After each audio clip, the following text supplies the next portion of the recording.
3, 2, 1. It's the Opperman Report. Join digital forensic investigator and PI Ed Opperman for an in-depth discussion of conspiracy theories, strategy of New World Order resistance, high-profile court cases in the news, and interviews with expert guests and authors on these topics and more. It's the Opperman Report. And now, here is investigator Ed Opperman. Okay, welcome to the Opperman Report. I'm your host, Private Investigator Ed Opperman, and the show is brought to you by CartKing.com. That's cart-king.com. Their phone number is 877-986-7771. Have you ever thought about opening your own mobile cart or kiosk business? Perhaps your current business wants to add multiple point-of-sale locations across the country quickly. Maybe the facility you manage could kickstart revenue by adding coffee, food, or retail services.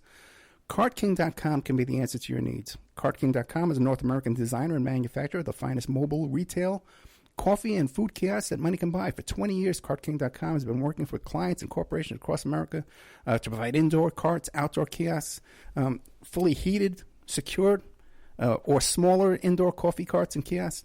CartKing.com. You go to the website, cart-king.com. You check out a design you like. They'll help you custom design it for your needs. They'll custom build it for you, and they'll ship it worldwide. So no matter where you're listening right now, you can get a hold of CartKing.com, 877-986-7771. I'm really excited about today's guest, William Dorsch. His company is called NLISinvestigations.com. You can check out his Facebook page, too, William Dorsch, D-O-R-S-H. He was just telling me off the air about this case he's working on right now, a series of cases. This cop, a homicide cop in Chicago there, who wrongfully convicted as many as 50 people sitting rotting away in prison there. And our guest today is helping to testify in these cases, helping to get these guys out of prison after 25 years. Oh, my God. But we're also going to be talking about the John Wayne Gacey case, which is why I brought him on. He actually had dinner in Gacey's house, I understand. So, William Dorsch, are you there? Yes, I am, Ed.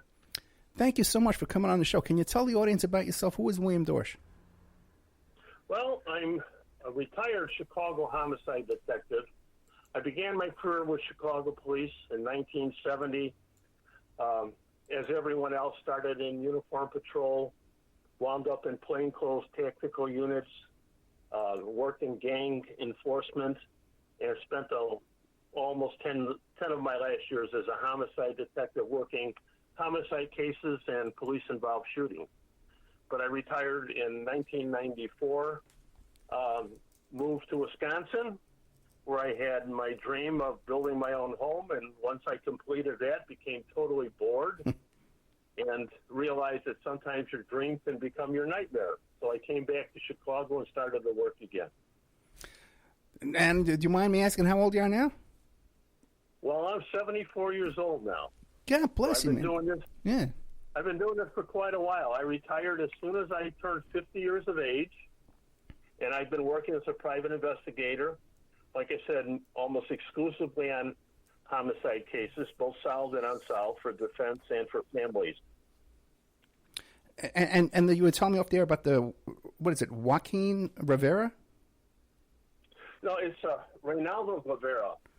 He's in the news quite a bit here for maybe the last 10 years. He's accused of perhaps putting as many as 50 people in prison who are believed to be innocent.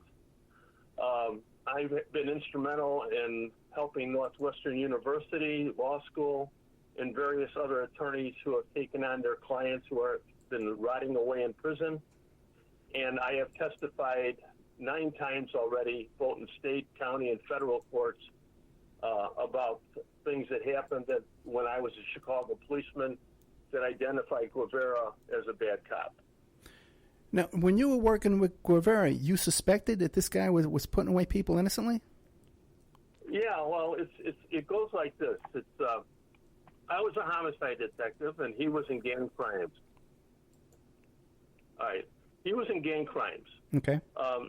we had a murder that was unsolved for about 2 months. It involved a young man in his car riding down the street with a female relative, young girl, and they pulled up at a stop sign, and a car coming from the other direction stopped alongside them, and occupants of that car opened up and shot and killed the driver.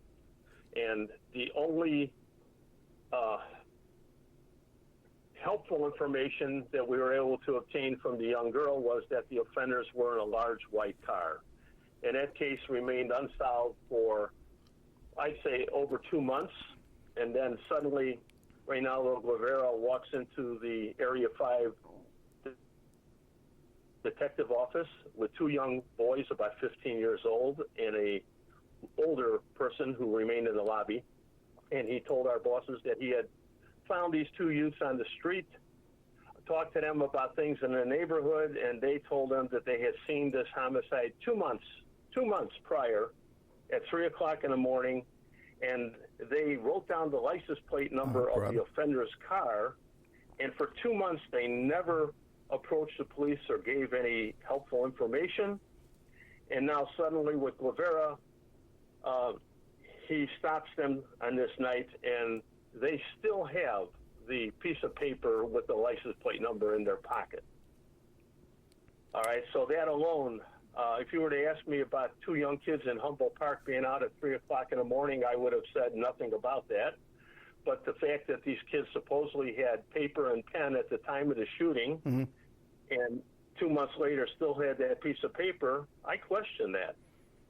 Yeah, right? I guess they never changed their pants, right? They haven't changed their pants in 2 months, or their T-shirts. You know? You know? I guess.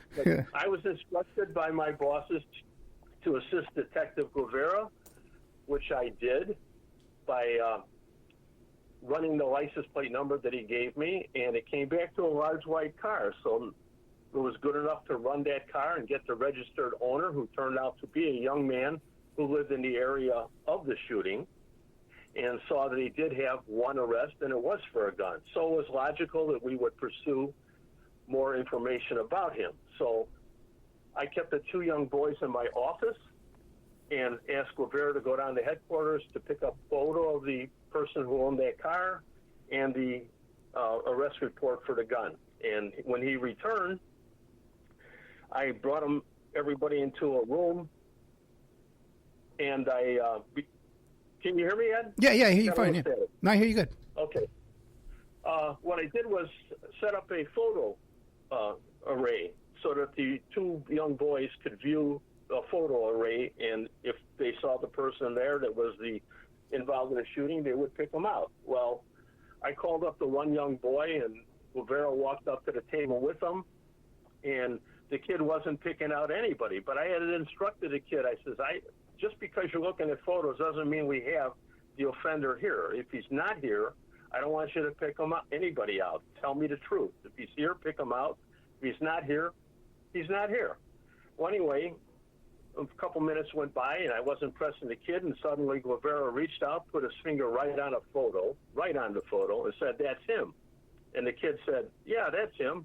I was about to pick him out." So I immediately told Guevara and the kid to get out of the room. I mixed up the photos and called the second kid up to the table. He viewed the same photos. He couldn't pick out anybody. But not knowing why Guevara had pointed out the photo and not the young man who's the witness, I still had to call the state's attorney. And the state's attorney said, "Well, I don't know much about how this went down, and you're not happy with the way it went down, but we do have an identification. You should pick up the young man and bring him in for a lineup." So the next day we did go out, pick up the kid, brought him in, 2 separate lineups. The kid that had seen him in the photo, of course, now can identify him, and the other kid can't. All right, so it turns out that what happened was I was unhappy with the way the whole thing went down, but he was charged. We put him in the lockup, and then the father of the man we arrested came in, and we told him that his son had been arrested for murder. The father immediately broke down and started to cry and said, "My son's a good kid. He wouldn't do anything like this. He works. He goes to school." And I said, yes, sir, but your son does have a gun arrest. And he said, well, that was a really stupid thing that he did. Did you talk to him about it? And I said, no. He says, well, you should. So we went down to the lockup, talked to him, and I asked him about the gun arrest, and he said that it was the stupidest thing he ever did. He said he was driving his car to an alley near his home, and he saw this gun, a handgun, laying in the alley. He got out, picked up the gun, saw it was unloaded, and he saw the frame of the revolver was broken. So it was an inoperable gun. But he put it in the trunk of his car. He drove out of the alley, went about a block, and got stopped by a uniformed car, and they found the gun in the trunk, and he was arrested. Okay? Mm. Well, anyway, because I questioned the identification of that one kid, I told my partner that the following day we were going to pick up the two kids again without Guevara, and that we were going to talk to them about the circumstances of this supposed identification. And once doing that the next day, both kids independently admitted that they had been paid money by Guevara to identify this guy. Oh, really? Yes. So, taking the kids down to the state's attorney's office, having them talk to the state's attorney, and I said, you can't charge this kid. He's not involved in this homicide. He's been set up, and these kids are verification that they lied. And the state's attorney said, yes, we're going to release them. And then I took the two kids home and drove back to my office. And when I got back to my office, my bosses were waiting for me. As what happened was, I guess, that the state's attorneys had called police headquarters. Police headquarters had called my boss at the detective division and merely told him that Dorsch had just been down here and he got the guy released that was previously charged with murder. And as soon as I walked to my office door, my bosses were standing there, and one of them said, Dorsch, what the blank are you doing? We're never going to solve this case. And I said, so you want me to put an innocent kid in jail for something he didn't do? And I was ordered not to do any paperwork further on that case. And so what happened was that case remained unsolved, although they said they were going to be able to declare it solved based on the fact that I had made an arrest and gotten a criminal booking number, but there would be no reports written and no knowledge would be made that I had gotten the guy released from court. And so that case, years later, brought me back to Northwestern University Law School, and talking to Jane Raley, who headed the Innocence Project, I wound up, after that, testifying 9 times in both federal and state courts, in courts and in depositions about that incident and my knowledge of Guevara. And how many people have you gotten released? Well, I think right now, just from Guevara, we've got probably a dozen released with more to come. Oh, boy. Well, God bless you for that, man. Just, the idea of being locked up in prison for something you didn't do is horrific, Yeah. And okay, let's get into the Gacey thing. How did you get involved with the Gacey case?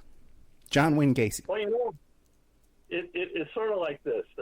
My wife at the time was working for an insurance company in Park Ridge, Illinois, and they would handle, of course, some homeowner claims where damage had occurred, maybe fire, maybe flood, whatever. John Gacey lived nearby. He was an independent contractor. And he would come into the office, and he would pick up some of this repair work. And he'd go out and do the repair jobs, come back to the office, and my wife would pay him. And then she came home one day and said, hey, we're invited over by this guy's house. His name is John Gacey. He's married. He lives in a suburb Norwich, close to Chicago. And we're invited over there. Well, I never had met him before, but okay, we went over to Gacey's house on Somerdale Avenue. And I believe most certainly that it was in 1974, either in January or February. And I say that because I remember specifically that my wife was pregnant with our second son, who wasn't born until April of 74. So I remember the house in great detail. Went to the house, spent probably 4 or 5 hours there. Gacey was very congenial. He asked a lot of questions about police work. We shot a little pool. We had some dinner there. sat at the bar, and so forth and so on. And, we had conversation. Of course, when you're meeting somebody for the first time, things come up about your work, where you live, and so forth and so on. And during that conversation, he asked me where we were living, and I said we were living in Chicago near the intersections of Elston and Milwaukee. And he says, no kidding. He says, the building at Miami and Elston over there, he says, that's a 5-flat building. There's 5 apartments in there, and I've been the caretaker of that building for many years. Well, I walked that area nightly, daily. I went my dog, and I would drive in and out of the alley with my car as I went to work and came back. And if he had been there, I never paid any attention to him because I didn't know him. All right? But after this one and only time that I had been to his house, I now knew who he was. We didn't bond as friends, although he did invite me back, which I'm certainly very happy I never did. All right? But he did invite me back to his house.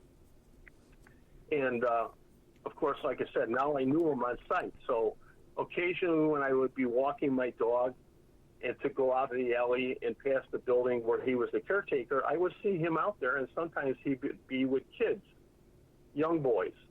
And really? We would have brief conversations, how you doing, very short, basically.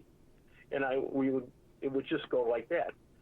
And then one night at about 2, 3 o'clock in the morning, I'm returning home from work, and I turn on this off of Milwaukee Avenue to turn into my alley, which would take me right past the front of the building that Gacey takes care of.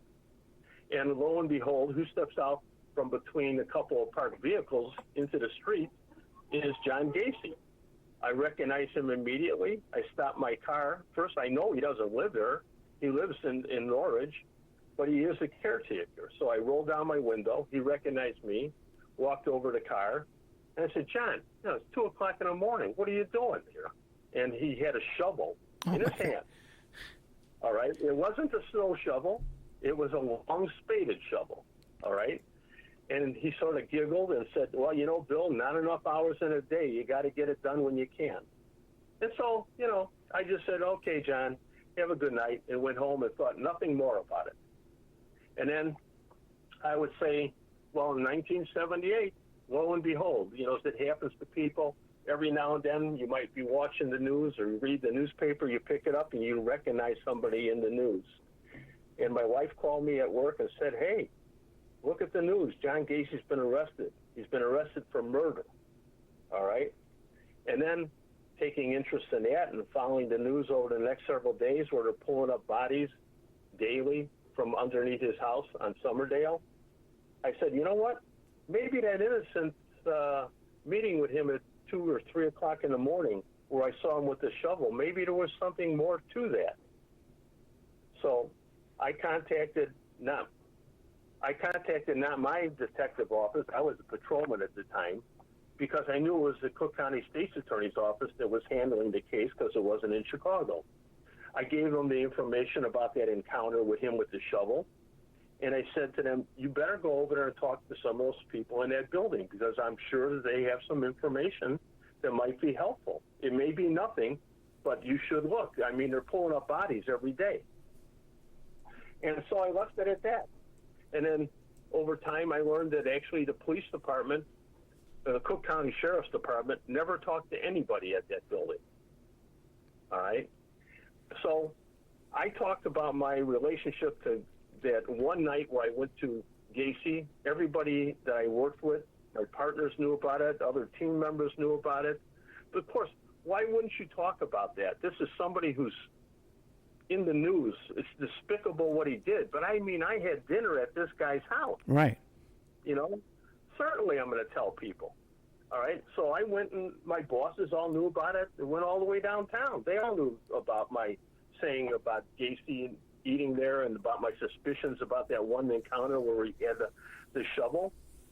But then again, for all the years that he remained in jail waiting his execution, I realized that just because Bill Dorsch, now a detective later in my career, just because Bill Dorsch had that encounter and suspects that maybe something was afoot, that you just can't go knocking on the owner's door of that apartment building and say, hey, Bill Dorsch thinks bodies aren't here, so we're going to dig up your property. You need more than that. Well, you don't have to dig it up, but you can go there with cadaver dogs, right? Wouldn't the dogs find the bodies? No, at that time, that wasn't possible. That's true, 1978. Yeah. Yeah, that was 1978. That wasn't possible. So I trusted the Des Plaines Police Department and the state's attorney's office to do a good and thorough job. And except I did know that they never did talk to anybody over there. But like I said, just because you have suspicion about something, I may be wrong. So, I'm not pushing it. Anyway, after I retire in 1994, I had gone to Wisconsin. I was asked to come back by the Better Government Association of Chicago, as they wanted to talk to me about the Brown's chicken murders. I don't know if you know about those that happened in the suburbs of Chicago. No. But that's where 7 people were murdered that worked there. And 2 people had been arrested in that case. But at the time that they asked me to come back, no arrests had been made. The case was still open. But they asked me to come back to Chicago and meet with them, as they had done a study on that case. And they wanted me to review it and get my opinions as to the investigation that they did, and also to comment on the investigation that the Des Plaines Police Department had done. All right?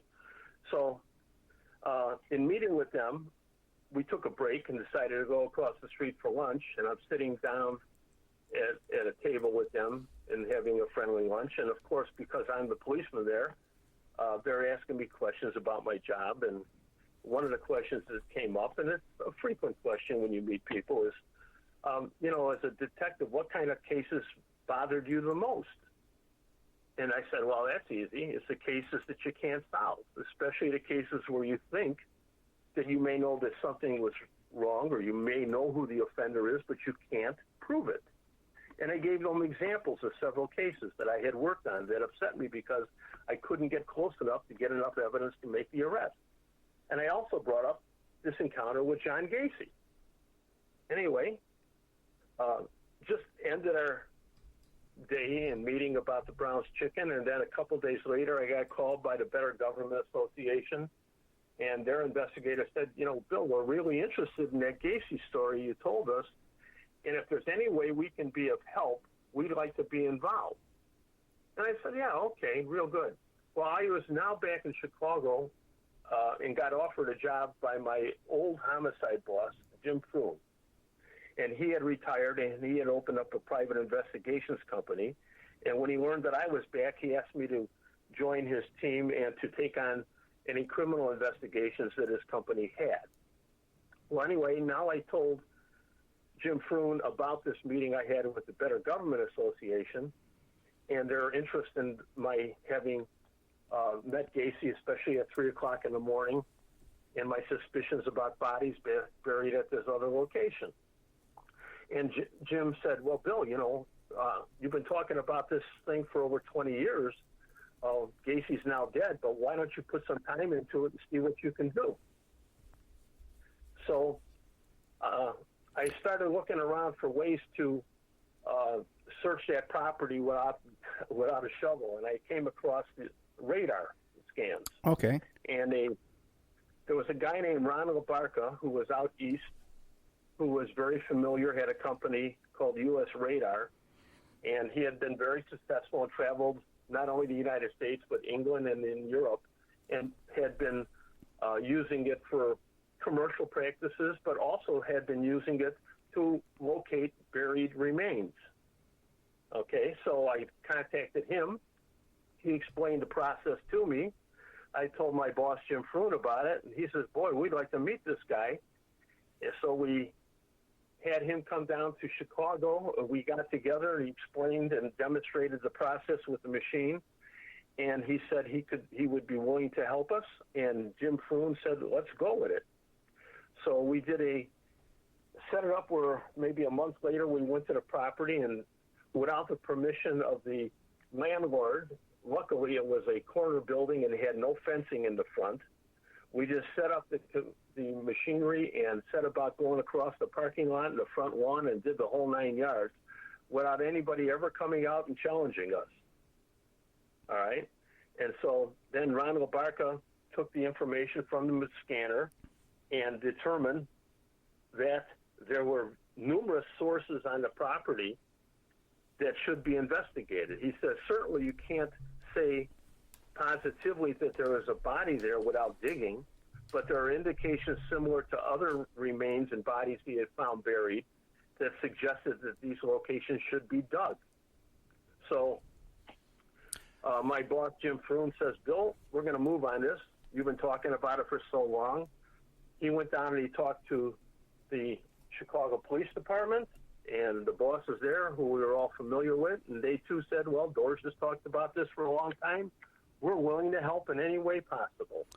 Let me ask you a question. We're going to have to take a commercial break, but a quick question before we go. Who was footing the bill for all this? Ron LaBarca and Jim Froome. Just out of their own pocket? Yes. On speculation? Yes. And how much were we talking here? Well, you're not talking except anything but for the travel. I mean, the agreement was between Ron LaBarca and Jim Froome as to how he was going to be compensated for coming into Chicago to do the scan. Okay, I wasn't involved in any of that. Okay. All right, let's take a little commercial break, okay? We're here with fascinating stuff, man. I got to tell you. We're here with the William Dorsch. His PI investigation company is called NLIS Investigations, and there's a website, too, nlisinvestigations.com, but you can find him on Facebook as well. We'll be right back with more of William Dorsch after these messages. And now a word from our sponsors. Check out CartKing.com, 877-986-7771. Have you ever thought about opening your own mobile cart or kiosk business? Perhaps your current business wants to add multiple point-of-sale locations across the country quickly. Maybe the facility you manage could kickstart revenue by adding coffee, food, or retail services, like let's say you own an office building or a warehouse. Put one of these carts there in the lobby. Well, CartKing.com can be the answer to your needs. CartKing.com is a North American designer and manufacturer of the finest mobile retail coffee and food carts and kiosks money can buy. For 20 years, CartKing.com has been working with clients and corporations across America to provide indoor and outdoor carts and kiosks for any application. From large, heated, and secure outdoor retail or food kiosks to smaller, more mobile coffee kiosks or coffee stations, coffee carts, CartKing.com designs and builds them all. Carts and kiosks are fun, and so are the dozens of designs on the website, CartKing.com. Please visit today at CartKing.com or just call them at 877-986-7771. Tell them Ed Opperman sent you and you get a good deal. Remember, all these shows on Awake are brought to you by emailrevealer.com. You can go to emailrevealer.com and get a copy of my book, How to Become a Successful Private Investigator. You also do all the kind of different services for you. Online dating service investigations called an online infidelity investigation. And that's where you give us your husband or your boyfriend, your girlfriend's email address, and we trace it back to their online dating websites, and we return a list of all the dating sites that email is registered to. We can expand on that investigation and trace it back to porn sites, escort service sites, swinger sites, gambling websites, and even prescription drug websites, and all kinds of digital forensics, computer and cell phone digital forensics, where we can recover deleted content from an email or a hard drive and produce a report for you that you can use in court. That's emailrevealer.com, or you can contact me at oppermaninvestigations@gmail.com.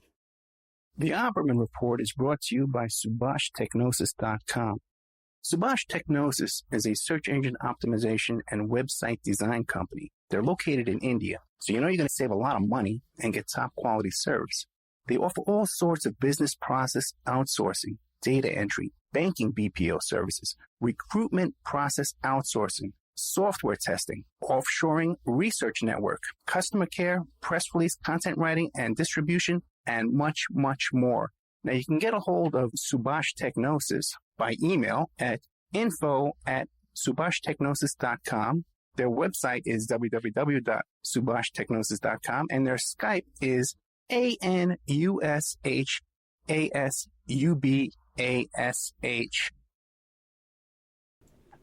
Okay, welcome back to the Opperman Report.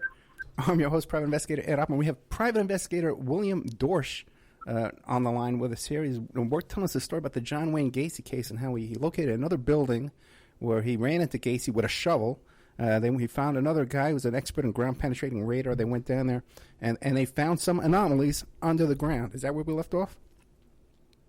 Yes, sir. Until I started asking you who's paying for all this, but okay, but go ahead. So what happens next? I got to tell you, the last guy that came to me, a young man came to me, wanted to know a little bit about Gacey. He spent a total of 63 hours with me over a period of many days, and he still didn't get the whole story. So I believe it. I believe it. So what happens? What ultimately happens at this property? Well, what happens is, like I said, Jim Froon comes back after meeting with the upper brass at the Chicago Police Department and tells me that they're on board. They said anything we can do to help, we'll do. But we're going to set up a meeting with them and we're going to move on it. So I said, well, wait a minute, Jim. We don't want to just make this a real big newsworthy item first. We're only going. I'm the guy here now who's saying, don't rush. We should do this quietly. I mean, what I understood was if you go there and you dig the property and you search the property and maybe you do some digging and you find the body, you've accomplished something that just proves what I thought. But if you go there and you don't find any bodies, if you don't make it public, you've at least done your work and you could walk away without it being a big news item. And the homeowner's protected. Okay? Gotcha.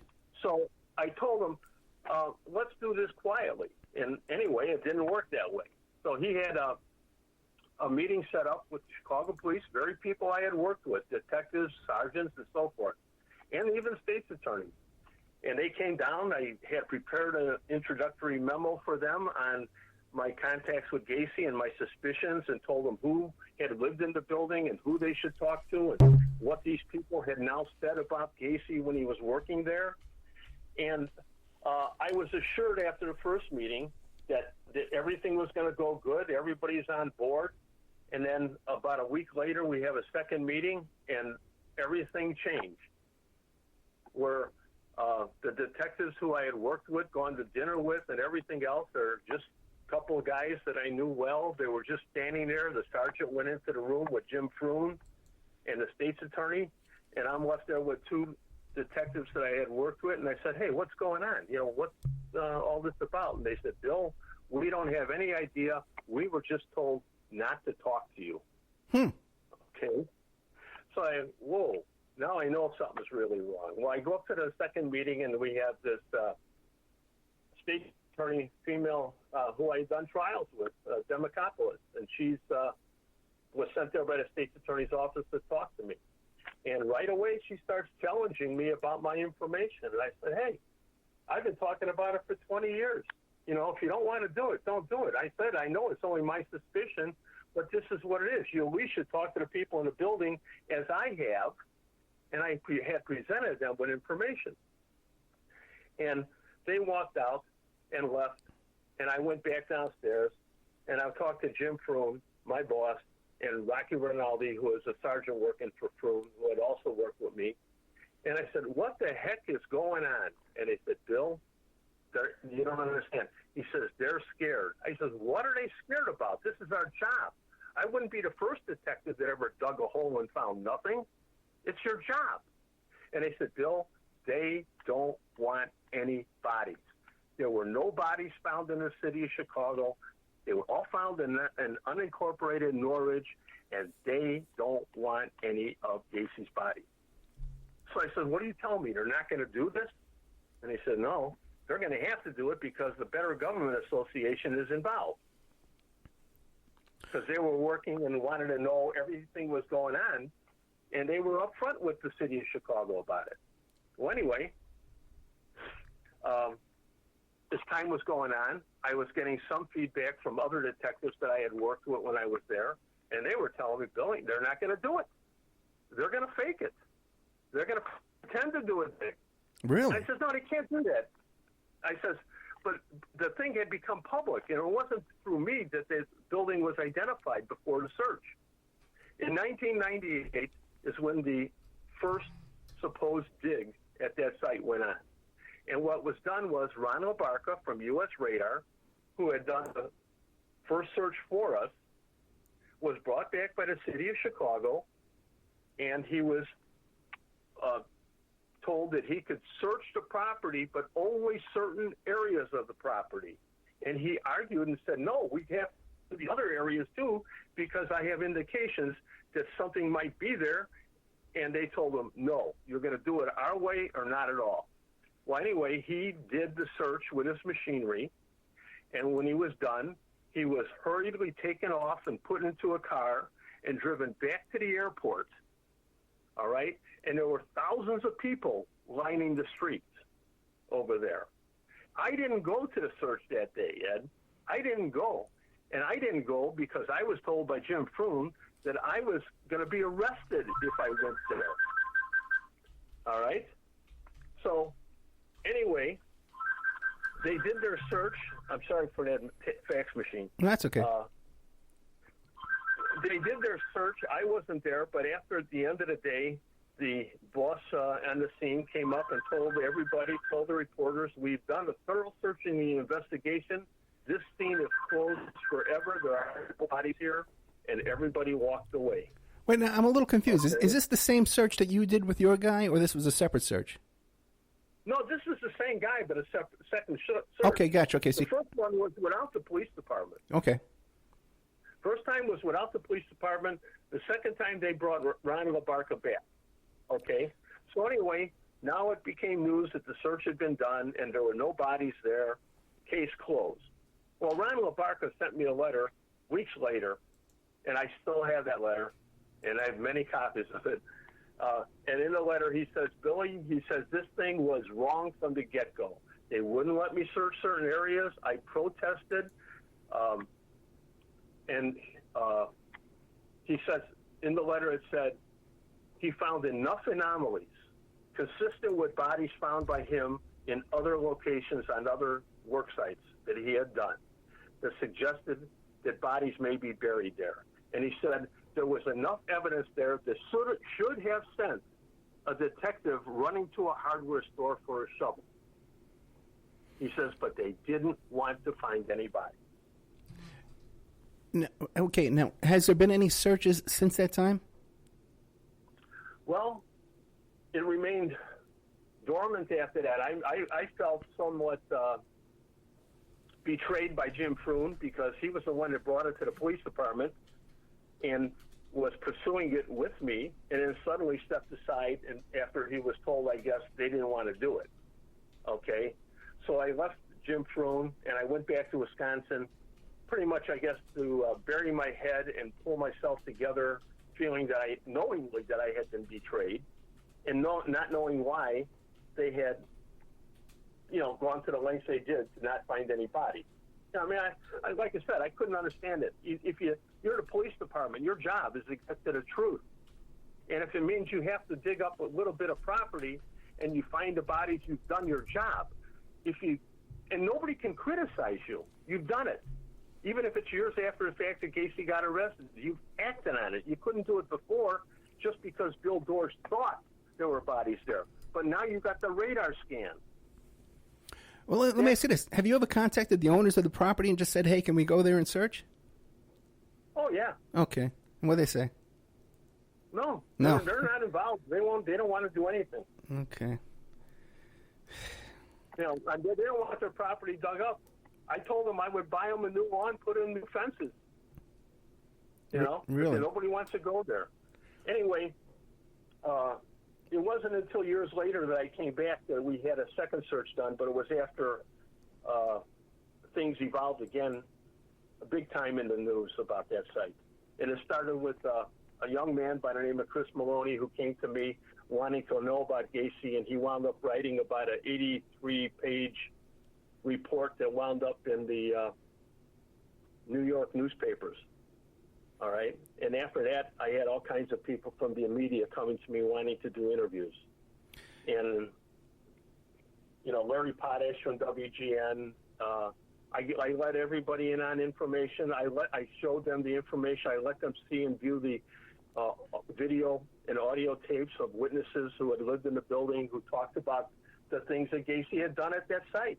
That after he got arrested, they all said, whoa, there's got to be bodies here. This guy was here at 2, 3 o'clock in the morning, not just one night, But he would come here occasionally. He would have kids dig the holes during the daytime. And those holes would remain empty for days, sometimes weeks. And then suddenly you would wake up and the hole would be filled in and there'd be a flower or a small bush inside planted. And when I got to talk to the people that lived there, one of the tenants said, these were grave-sized holes. I says, wait a minute, you're planting a flower in a grave-sized hole? He says, yeah, that's why we believe there's bodies there. These were grave-sized holes. One of the young boys, whose mother used to go over there to visit, said that he and his friends used to jump into these open holes and play army. He says, you could get 2-3 of us into a hole. And he says, we used to pretend we were shooting at each other. He says, so those holes were there. But the police didn't want to talk to these people. They were forced to finally by me because of the pressure of the media and me getting those tapes out there. But they didn't even want to meet with the people. It took a year for them to meet with the people. So you have statements from these witnesses? Yeah, I got videotapes. On videotape. And the cops are still refusing to search property. All these years later? They didn't want to do it. They fought like hell not to do it. They didn't want to go there. But let me get to you something that really spurs me on. Okay. Here. All right. I got over the fact that I had been betrayed on this, but now when it became news again, and what happened was I get a phone call from a woman. Her name is Sherry Marino, and she says she had seen me being interviewed on the local TV news stations, and she says she just felt that there was a need for her to contact me. And I said, well, sure, what's it about? She says, my son, Michael Marino, is one of John Gacey's victims. And I said, whoa, yes, I remember the name. And she says, I would like to come and talk to you. So I said, okay. Now, we set up the meeting, but before she got there, I remember talking to my wife, and I'm saying, maybe I just rubbed this, opened the old wound for this woman. Years later, now we're talking about the death of her son. Maybe she's mad at me. I don't know what to expect when she gets here, all right? But anyway, she comes in with her daughter, and they sit down, and I ask her to tell me why she's there, and she says, well, here's what happened. She says, my son, Michael, was 14. He was a good kid. He lives in Uptown. We lived in Uptown. She says, I still live in the very apartment that I was living in the day he disappeared. I have never moved from that apartment. She says, and the reason I don't believe that my son, Michael, is one of Gacey's victims. Okay? And I says, well, he was identified. She says, but it didn't go down like that. She says, when my son went missing, he went missing with another friend of his by the name of Kenny Parker from Uptown. She said, I reported my son missing to the Chicago police. And she says repeatedly, daily almost, then, every couple days, she would go back to the 20th District. She would go to the Detective Division. She would go to the Youth Division. She would want to talk to the officers assigned the follow-up investigation on her missing son. And she said they would tell her things that, we're looking for him, but they got tired of her coming in, she said. And she said one day she went into Area 6 at the time at Belmont and Western, went to the youth office, and she asked to talk to the officer again who was assigned her son's investigation. And he walked up to her and said, oh, yeah, you again. And he says, Mrs. Marino, you must have been a terrible mother. Oh. And she was flabbergasted by that. She says, what are you talking about? She says, I saw your son on the street, and as soon as he saw us, he ran away. He says, you must have been a terrible mother. He didn't want to come home, and I'm not chasing him. All right? So she was flabbergasted with that. But she was living with that, but she never stopped looking for him. And now Gacey gets arrested in December of 78. Immediately she says, God, they're finding victims, and some of these victims are from Uptown. So she goes to the police, she goes to the 20th District, she goes to the 19th District, the state's attorney, the youth division. She says, what can I do to help you? My son's missing. They said, well, we need records.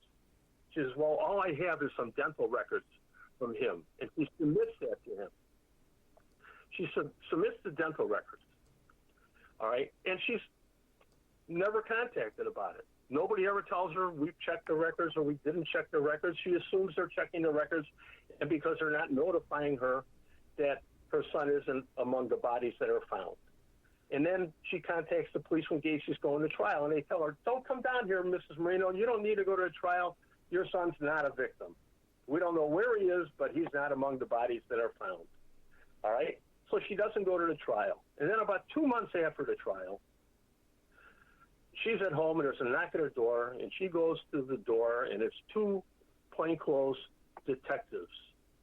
And they said, Mrs. Marino, we want to talk to you about your son. His body has been identified, and your son is a victim of John Gacey. The trial's over now, all right? But now they're telling her that he's a victim, all right? She says, well, how can that be? You've had his dental records for 2 years, and you never identified him, and now you're telling me that it is him, and I'm supposed to believe you? She says, they said, for whatever it's worth, he's a victim. So she had to go pick up the body, and she buries the body, all right? And she says she would repeatedly go to the cemetery and stand over that grave, and she would say, Michael, I know that's not you. Wow. I know that's not you. And she was insistent. So she would go back to the police department now, and she would continue to go there, and she got to be such a pest. You know, and I guess they must have got worried about what she was going to do because she was threatening to take it to the media and so forth and so on. And now it gets bizarro. I mean, she's sitting in my house, and her daughter's there, my wife is there, and me. And she gets into this story now that she gets a knock at her door again. She answers the door, and there's two detectives, and they tell her, Mrs. Marino, you're under arrest. You're under arrest for murder. And she said, what? They put her in handcuffs. They walk her out the door. They drive her to Area 6 at Belmont and Western.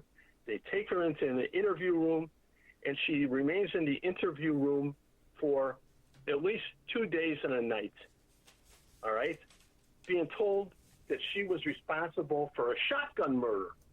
Get this, a shotgun murder of a young black man in the Uptown neighborhood. Of a different murder, not even her own son, a different murder. Yes. Oh, my God, I never heard this. But she's besides herself, and she doesn't know what to do, but I mean, I'm not even believing her at this point. Okay. All right? I said, well, tell me about this arrest and your incarceration. I said, did you ever get put into a cell? She says, no, they kept me in the interview room for more than 2 days. And I said, did you ever view a lineup? She said, yes, I did. I said, you saw a lineup. You were put into a lineup. She said, yes, I was. And I said, tell me how that went down. She says, I was brought into a room, and I was told to stand there. And then they opened up this curtain, and I looked through the glass, and there were 5 young black men sitting in chairs. And one by one, they were brought up to the window across from where she was. They looked right through the window. She looking at her, or at least in her direction, and each of them said, that's her. And they went back and sat down. All right? And I'm thinking, this woman is out of her mind. She's telling me she got arrested for murder, and they're telling her it's a young black guy, and, you know, she's really despondent and this and that. And then it dawns on me. I said, wait a minute. First off, if you're in a lineup, you're the only woman? There's no other person standing next to you? She says, no, only me. I said, but you can see the 5 young black men. Yeah, I can see them. They're brought up to the window, and they look, and they said, it's me. And I realized, if that was true, that she can see them, then she's on the wrong side of the glass. Right. She's on the wrong side of the glass, but she doesn't know that. Okay? So what happens was, during the time that she's incarcerated, she had 2 daughters. One daughter was in the hospital, had surgery. The other daughter had gone to the hospital expecting the mother to meet her there the first night and to meet with the daughter in the hospital. Well, mom doesn't show up. Okay. The next night, she doesn't show up again. So the daughter goes over to the apartment where mom lives and goes there, and she can't find mom, and she comes down and talks to the security guard and inquires about her mom and says, have you seen my mother? He says, well, not since the police arrested her. She says, what? She says, yeah, they arrested her. They walked her right out of here in handcuffs a couple of nights ago. So she knew right away to go to Area 6 because she had gone there many times with her mother to question about the search for her brother. And she went upstairs to the detective in the youth division and said, do you have my mother here under arrest? And they said, no, your mother's a pain in the ass. We don't want her here. she's a crazy lady. So she left. She walked downstairs. She went up to the desk and asked to use the phone, and they all knew her because she'd been there so often with her mother. They let her use the police phone to call for a cab. And while she's standing there, a detective who she knows walks in. And he walks up to her and says, "Oh, what are you doing here? Where's Mom?" Excuse me. He says, "What are you doing here?" She says, "I'm looking for my mom." He goes, "Well, why?" She says, "Well, she's been missing for 2 nights." She says, "Well, she's upstairs. She's in a room. I saw her." Says, "They told me she's not there." He says, "I'll find out what's going on." So he goes upstairs. She remains down at the desk. And about 15 minutes later, Mom comes walking down the stairs. And they both leave the building. And Mom never goes back to the police department again to pester anybody. Okay, but then she was never. She never faced any charges. Just held there for a few days. Yeah. Right. Let me ask you a quick question. Yeah. First of all, can you give me another hour? Because we're not having many questions for you. Do you have another hour to give me? Because go ahead. We're almost out of time. Okay. I understand. Yeah. Okay. Now. Okay. Now this is the woman who later on found out that the lawyer who I contacted, who put me in touch with you, this is that woman? Yes. Sherry Marino. Sherry Marino. Right, because those emails became deleted accidentally from my computer. Now, why do you think this is going on? Why, if this is the biggest case the state of Illinois has ever had, the John Wayne Gacey case, why is there so much cover-up going on in this case? Well, it's huge. I mean, I've done a really big investigation. I got files galore here, okay? There's a connection that is so big, it blows my mind. Okay. John Gacey was not alone in what he did. I'm going to get right to the main reason why they don't want to go there. All right. First off, like I said, they don't want any more bodies. Chicago's got the reputation as the murder capital of the world. Okay. So they don't want any more bodies. All right. What happens though is let me go where I want to go with this. I'm losing my train of thought here. Well, let's do this then. Let's take a commercial break, okay? And when we come back, we're with William Dorsch, private investigator from the Chicago area. His company is called NLISinvestigations.com. You can find him on Facebook. William Dorsch, D-O-R-S-C-H. And the question I have is, again, this is the biggest case the state of Illinois has ever had, or the city of Chicago. Everyone knows John Wayne Gacey. Why are they covering all this up? And you're going to tell me, I think you're going to tell me about the pedophile ring with the 4,000 names in the Rolodex? Yes, sir. Okay, and you can give me another hour, right? You got it. Okay, listen. Okay, we'll be right back with more of William Dorsch.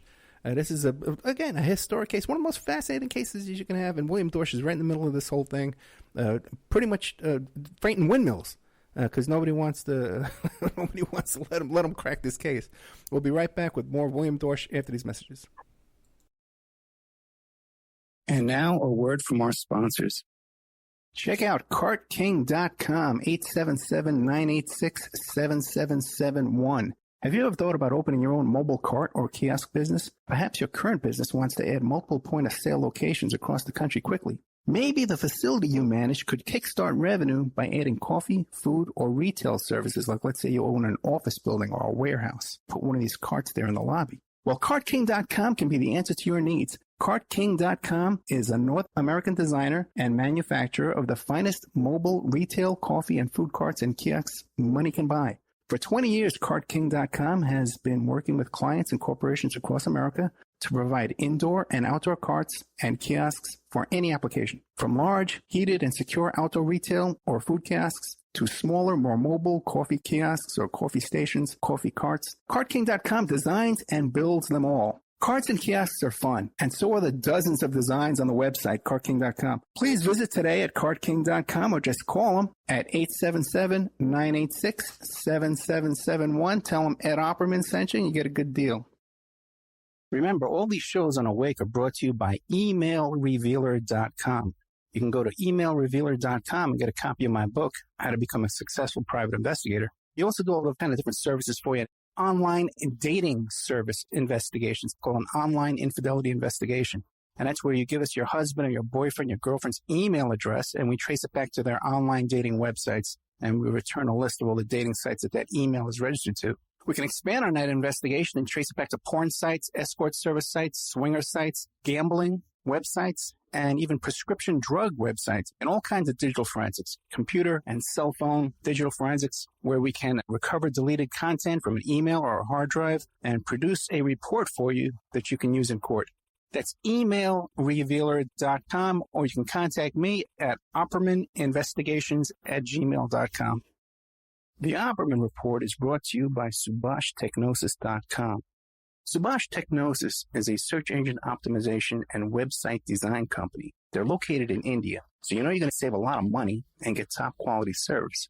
They offer all sorts of business process outsourcing, data entry, banking BPO services, recruitment process outsourcing, software testing, offshoring, research network, customer care, press release, content writing and distribution, and much, much more. Now, you can get a hold of Subash Technosis by email at info@subhashtechnosis.com. Their website is www.subhashtechnosis.com, and their Skype is ANUSHASUBASH.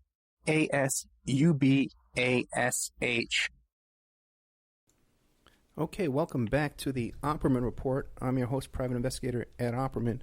We're here today talking about the John Wayne Gacey case with the man in the center of it, Private Investigator William Dorsch from Chicago, NLIS Investigations.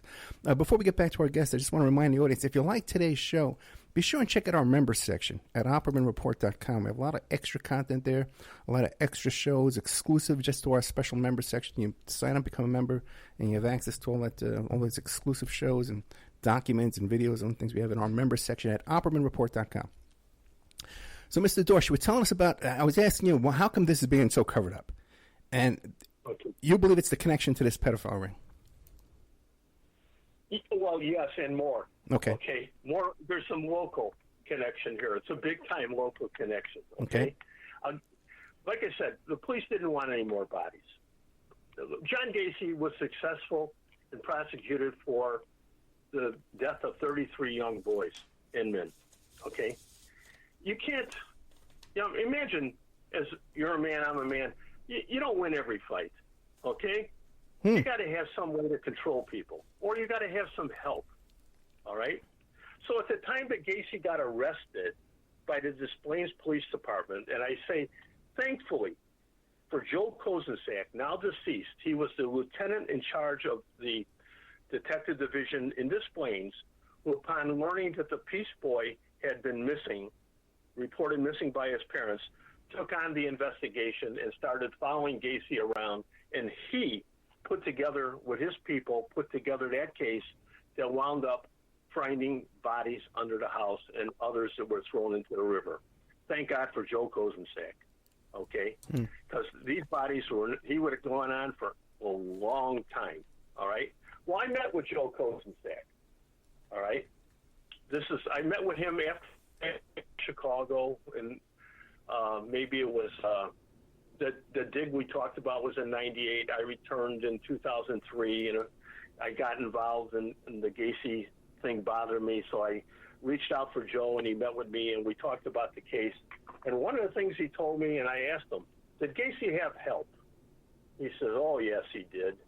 And I says, well, tell me about that. He says, John Gacey learned from Dean Carell. Admittedly, he learned from Dean Carell. If you know who Dean was, he was responsible for 27 murders of young boys in Houston. Okay? And Dean Carell had used other young boys to bring back victims to his place where he would kill them. And he would even give the cars to these boys, and he would pay them money for bringing these boys. Gacey admitted that he learned from Carell, and he would prowl the bars where a community frequented.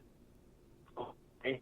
But he was getting a bad reputation on the street because obviously he didn't kill all of his people he got in the car or brought home.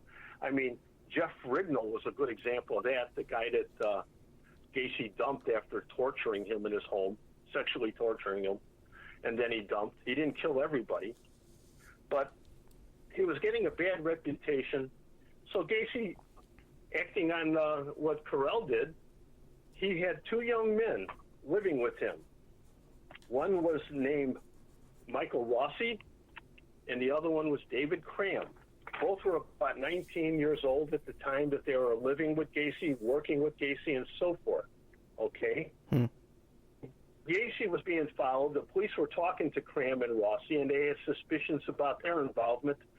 And when the bodies were starting to be found, they had all three of them in the police station, in Des Plaines, in custody.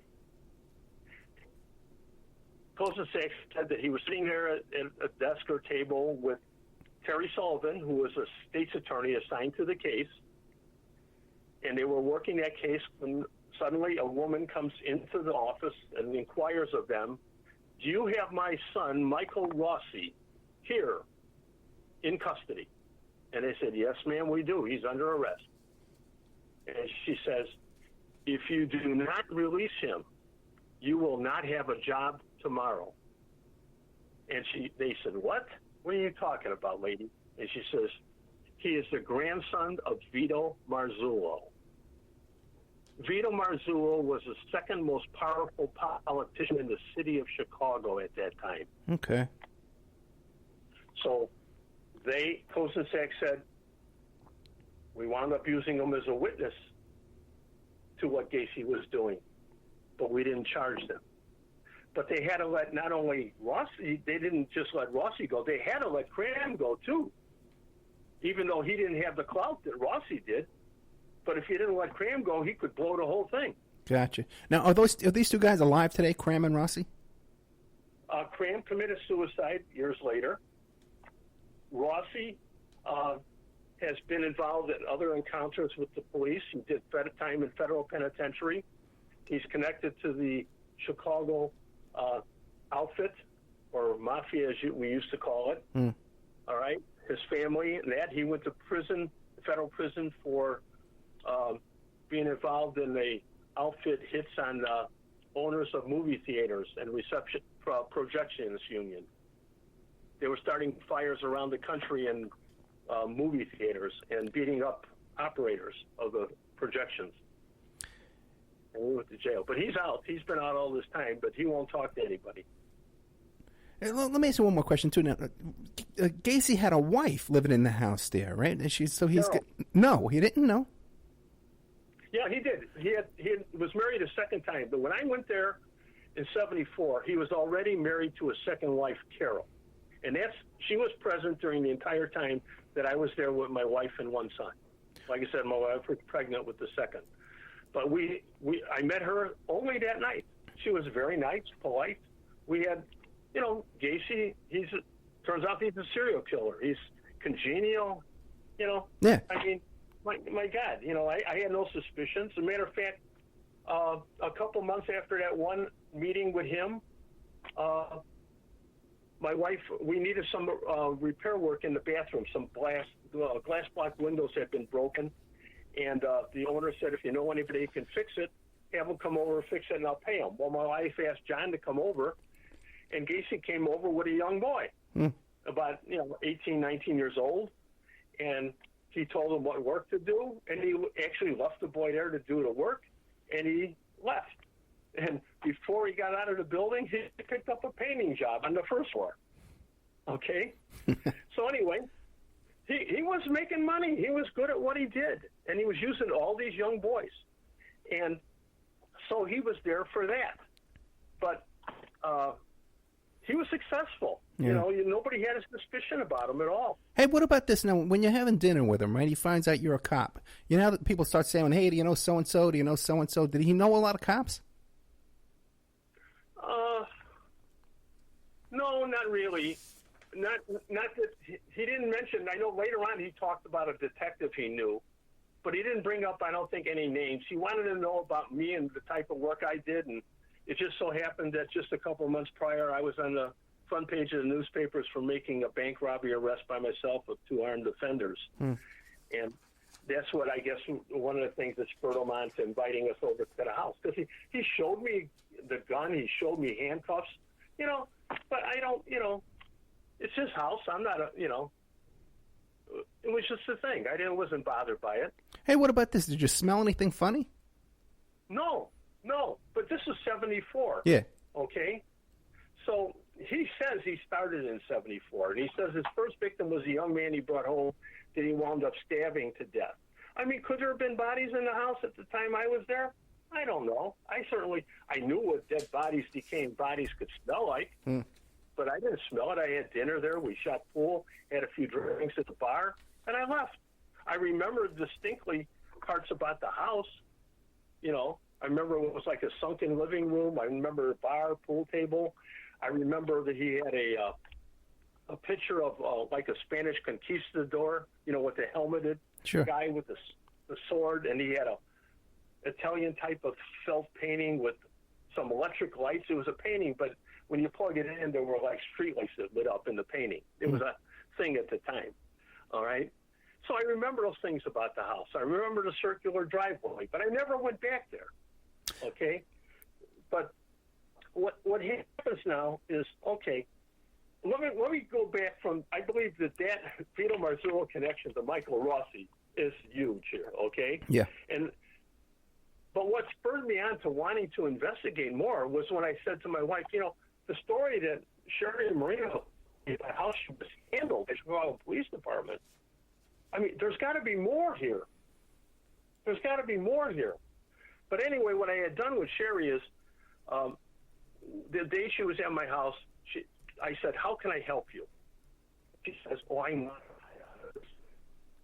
The autopsy report. Did you see the autopsy report?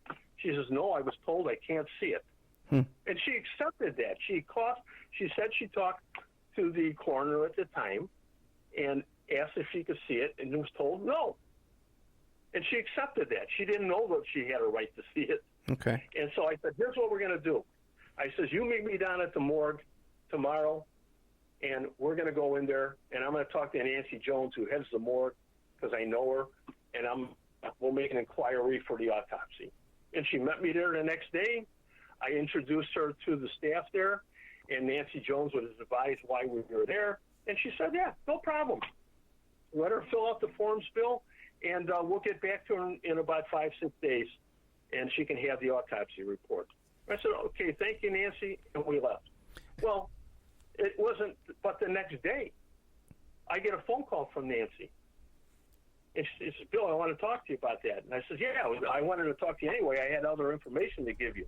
She says, well, we found the report, and I wrote Mrs. Marino a letter telling her that there's no need for her to come down here to see the report. I have viewed the report myself and confirmed that it is her son. I says, Nancy, that's not sufficient. She's got a right by law to see the autopsy report. That's what she wants to do. That's why we came down there. And Nancy Jones, who I know from my other work down there, says, Bill, why are you doing this? And this is simple. The woman is trying to find out and verify if the body she was told, after 2 years of being told it's not, her son's not a victim, suddenly told it is a victim, but she doesn't believe it. She wants proof. She says, Bill, you're going to get an awful lot of people very mad at you if you continue to pursue this. And I says, well, I'm going to continue to help Mrs. Marino. And Nancy Marino says, well, if you want the truth, go dig up the body of Dr. Stein. And she hung up the phone.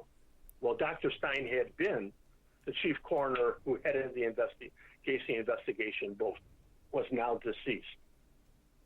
Okay. Well, let me ask you a quick question. Now, how could, if the next day, do you think there was like a note inside the autopsy report saying, hey, don't ever release this because there's something? How would she know that there was a fix in so quickly? Well, I think Gacey is such a huge thing. As you said, it's a huge crime. I mean, this is the city of Chicago. These people are all connected. Yeah. You know, I'm sure that she just said, hey, we have this inquiry from a person now who wants to know if her son is a victim. And she's told what she was told, and she relayed that information to me. But did Mrs. Marino ever get the letter that she said she mailed to her? No. No. Did you ever get the autopsy report? We did later, but only because after that in phone call with her and realizing that I wasn't getting anywhere, I told Mrs. Marino, that I would still help her.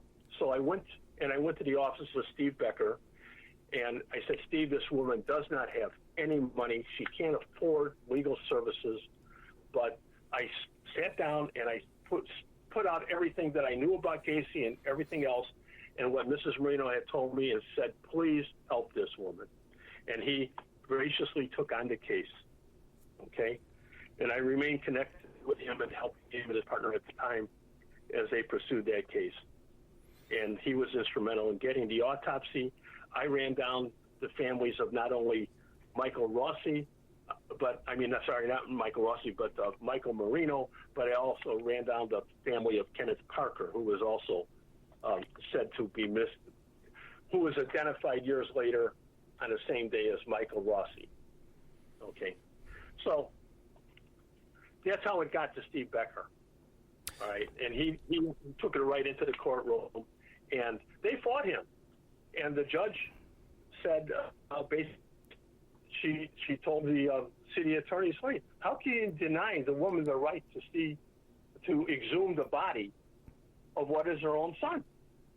If it's her son and he's buried in a grave with his name on it, and she wants to exhume the body, she has that right, and the city's fighting the exhumation. And then we know that what happened after that. The DNA testing showed that it is not the body of Michael Marino. What do you believe is the reason that these bodies were misidentified? It wasn't by accident, right? It was to cover something up. What was going on there? I think it was a matter of trying to shut her up. I think they just got tired of her. Okay. She admittedly, she says, I was a pest. She says, and I threatened I was going to go to the newspapers and continue to go to newspapers and say, I want answers. My son, I don't believe is a body. I gave his dental records to the police 2 years before they came to me and said, don't go to the trial. He's not a victim. And to this day, 2 months later, they say he is. And to this day, her son's body is still missing. It hasn't been accounted for, located. Right. And we also had the body of Kenny Parker exhumed, too, thinking, well, maybe because they say they were found on the same day, these two bodies were found under Gacey's house. Right. That perhaps they were switched, okay? And it turns out the other body isn't Michael's either. Now, what about Kenny Parker's family? Have they been harassed like Marino has? No, they never followed up on it at all. Uptown was an Appalachian white community at the time. Gotcha. And there wasn't a lot of connection to the family to the case after he went missing. And I went out and I did it for Steve Becker. I pursued the family, and they were basically not interested. They said, we just want to accept it as it is. We want to move on. We don't want to go back there. Gotcha.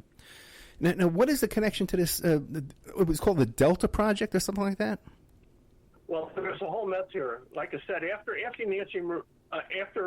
Sherry Marino told me that story and what happened with the city, I decided to start pursuing further. Okay. And I have tons of information about the connection of Gacey to other pedophiles who actually worked for him. One wasn't known.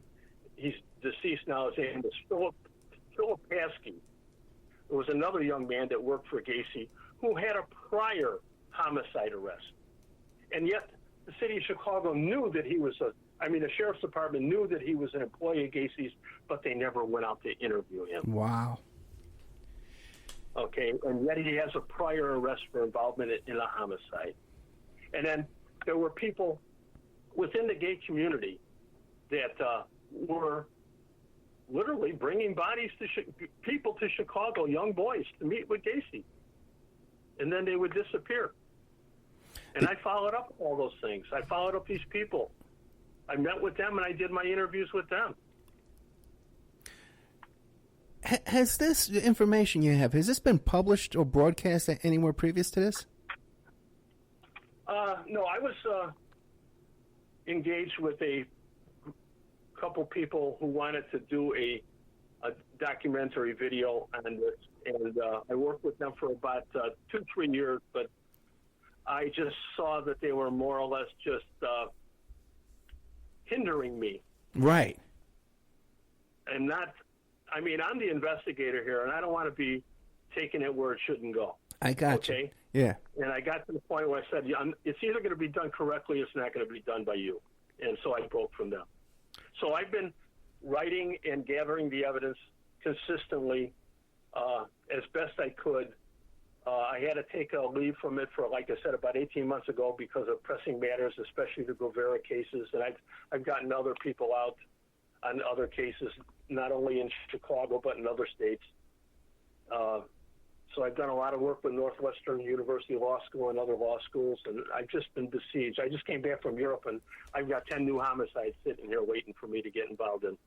Well, let me ask you this. Now, we know that Cram and Rossi, that they dropped that because of this Vito Massarello character, right? They had political connections, right? But why wouldn't they investigate these other leads of these other people involved, bringing kids over and stuff like that? Why wouldn't they want to arrest these people? Well, it's like I told Larry Potash in the interview, and I think he probably had it recorded. He asked me about this too. Why don't they want to do it? Yeah. I says, because they will now own every one of the bodies that are found at that location. It opens up the whole thing again. And then back when Gacey got arrested, there was this big news items and lawsuits from families of some of these kids who had been missing, reported missing in Chicago, and now are found to be victims of Gacey. They were suing the city, okay? And the city didn't want to go there. I mean, everybody that is going to be found is going to be now attached to the Chicago Police Department and the city of Chicago. I got you. Okay. So they wanted to stay away from it, and that's to this day. I mean, I even took the case to the FBI, and the FBI met with me, head of the FBI in Chicago Suburban Division, sat down with me with two of his investigators, and we talked for hours, and I gave him videotaped interviews of the people that lived in the building, and he assured me that he would get back to me within a day or two and would start acting on the information. And he didn't call me for days, and I started calling him, and he didn't answer. And I had a cell phone number. He had given me his cell phone. I finally called him and said, hey, this really stinks. I know something's wrong here. Either you tell me or I'm coming down there. And he finally called me back, and he says, listen, Bill, it's this way. He says, I'm a good friend of Sheriff Tom Dart, and I don't want to go there. And Tom Dart is still, today, the sheriff of Cook County. So they don't want to reopen this case. It would bring up the fact that, see, it's Chicago Police Department, like police departments at that time all over the country. In 78, you didn't have computers, okay? So a big city like Chicago was broken up in 6 detective areas. So when a kid went missing in Area 2, it wasn't known in the other areas. It was paper trail, okay? So if a kid went missing in Area 2 and another kid missing in Area 3, and there was a connection to Gacey, nobody knew about it. All right? So they weren't able to compare those things. Now you can do that. But tragically, on 2 cases with Gacey, he was arrested for sexual assaults on people. One time, they told the victim, hey, buddy, it's just a sexual thing, we're not charging him. And the other time, Gacey said, hey, it was mutual. But the guy was messed up so bad because his face had been burnt with the chloroform that Gacey had forced on his face, that he was in very bad shape, and the police followed up and they charged him with a simple battery. And that was it. Do we know? Do we know how many kids were missing in the state of Illinois in that general, like a 100-mile area around Gacey, around that time period? You're talking about the 70s, and the hippie culture was still in play, and you had kids missing all the time. But what would happen in Chicago, the way it was handled, if somebody called the police and said, hey, my son is missing or somebody's missing, they would assign a beat car to go there and take a report. If it was an adult, they would merely file the report, because obviously an adult can pick up and go wherever he wants to go, okay?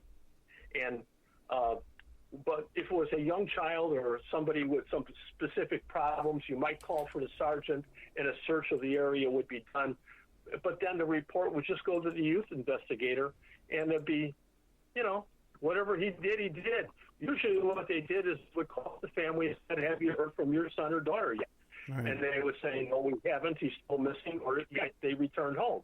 But if he hadn't returned home, they would say, well, just call us when he comes home. And they probably wouldn't call back again until a holiday like Christmas and say, is Johnny there? You know, and they would say, yeah, he's there, or no, he's not. You know, but they never followed up with a physical search. The city was too big and it had too many missings, believe me. You know? Okay. So that's what yeah, this is a good time to take another commercial break. Let's take another commercial break now. Okay, we're with William Dorsch. Fascinating. You know, I thought I knew this case. You know, I thought I knew this case. William Dorsch is a private investigator from Chicago area. His company's called NLISinvestigations.com. So you can find him there. You can also find him on Facebook. We'll be right back with more of William Dorsch telling us about the inside information on the John Wayne Gacey case that you won't hear anywhere else after these messages. And now a word from our sponsors. Check out CartKing.com, 877-986-7771. Have you ever thought about opening your own mobile cart or kiosk business? Perhaps your current business wants to add multiple point-of-sale locations across the country quickly. Maybe the facility you manage could kickstart revenue by adding coffee, food, or retail services, like let's say you own an office building or a warehouse. Put one of these carts there in the lobby. Well, CartKing.com can be the answer to your needs. CartKing.com is a North American designer and manufacturer of the finest mobile retail coffee and food carts and kiosks money can buy.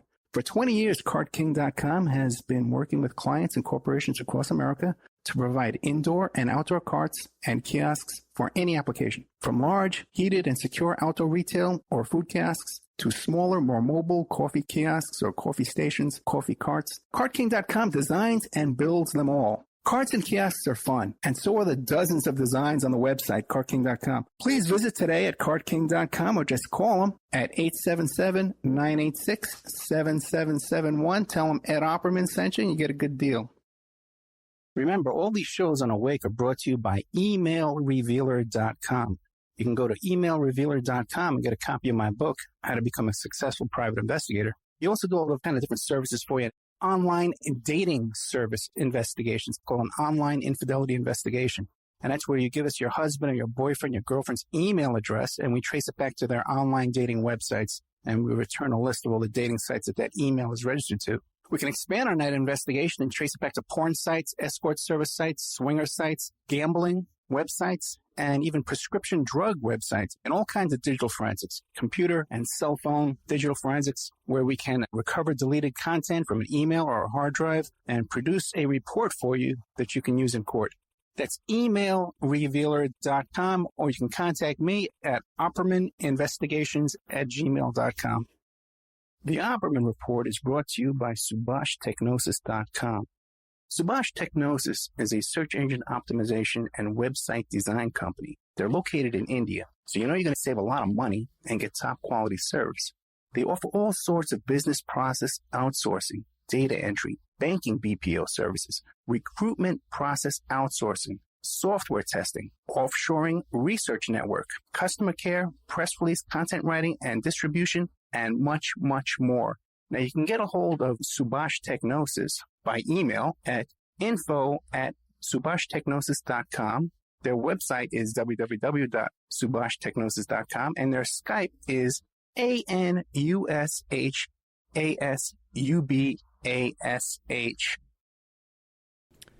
Welcome back to the Opperman Report. I'm your host, Private Investigator Ed Opperman. We're here with Private Investigator William Dorsch from the greater Chicago area, NLIS Investigations.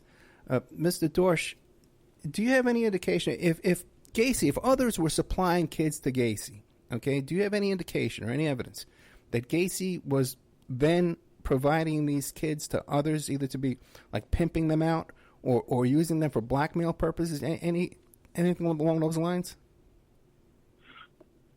Well, he's got a relationship to so many gay organizations like the Delta Project, the Norman Foundation, Odyssey Institute, Brother Paul's Nature Camp. All these were known gay gathering groups, or even magazines and such would draw the gay community together. They didn't have the internet at the time, but they did use magazines to gather other interested parties. Right. All right. But did you ever hear of North Fox Island? No. Okay. North Fox Island is very big here. All right. It's a privately owned island off of Traverse City, Michigan. is owned by, I believe it's still owned by the Francis Sheldon family. And interestingly, Francis Sheldon family involved in the auto industry. One of his fathers, I believe, was at one time a governor of the state of Michigan, and even held a cabinet position at one time in the United States. Very wealthy family. He owned this island. Together in North Fox Island was a man named Gerald Richards, a known pedophile, Dyer Grossman, known pedophile, and during the period in the mid-'70s, they were utilizing this island to bring in young boys for summer camps. Wow. They were getting paid, I believe it was $140 per child from the county. They were getting like $400 per child from the state. And then they were getting money from the federal government also for all these kids being brought into this privately owned island where they had these boys' summer camps. And it was there that they were taking photographic pictures of these boys, and these pictures were being printed in gay magazines. Okay. So what else was going on there is suspect, but people have been, for many years, suspicious of what happened at that island. It had its own airstrip. Oh, boy. Where they could fly in and fly out. Well, once it became known that Fox Island was potentially a site for all this gay assaults on young people, all right, Francis Sheldon, Dyer, and Richards, they all fled, all right. I think Francis Sheldon actually fled to the Netherlands, okay, Amsterdam. FBI and the Michigan State Police, having knowledge of their pedophile activities, never went after them. Never went after them. Okay? It reminds me of Franklin cover-up with Boys Town and all that. Same type of operation. Yes, it does. And tragically, that went on there. Now, other connections, though, to the island. I can't remember his name, and I apologize for that. For like I say, it's been about 18 months since I've really been looking at the Gacey case. Yeah. There was a young man by the name of Russell Nelson who had moved from his home in Wisconsin to the Minneapolis area. Okay. Okay. And he was working there and going to school there. And he met a minister there, a gay minister, who was actively proclaiming his association with the gay community. And this minister was attached and helped set up this North Fox Island. Okay. Well, there was a young man by the name of, let me get his name right here, Robert Young. He was actually from South Dakota. He was part American Indian. He had been working in Minneapolis, St. Paul area for a contractor who was working on drugstores by the name of John Gacey. Oh, boy. All right. Well, it turns out that this young man, Russell Nelson, moves in with the minister. Okay.